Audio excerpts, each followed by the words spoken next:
Hyderabad SR Nagar లోని నారాయణ కళాశాలలో చదువుతున్న ఇంటర్ విద్యార్థిని ఆత్మహత్యకు పాల్పడింది. ఇంటర్ 2వ సంవత్సరం చదువుతున్న మోతీనగర్ కు చెందిన శ్రీవర్ష ఇంట్లో ఉరివేసుకుని బలవన్మరణానికి పాల్పడింది.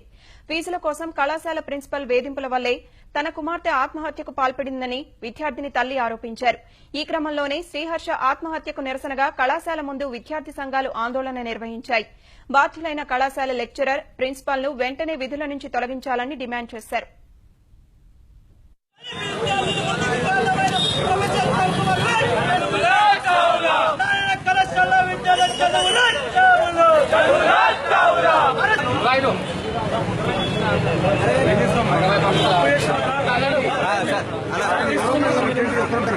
మొన్న 10 days పోకపోతే నెక్స్ట్ తర్వాత పోయినాం. పోతే వాళ్ళ ప్రిన్సిపల్ ఏమేమో రాపించుకున్నదంట సొంతంగా.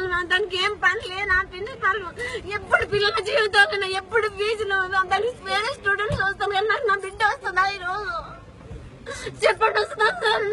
ఆమెకు స్టూడెంట్స్ ఎంతమంది అయినా వస్తుండొచ్చు, ఎంతమంది అయినా ఆమెకు బాధ నిలవకపోవచ్చు. నాకు ఉన్నది ఒక్కదే బిడ్డ నా బంగారు తల్లి.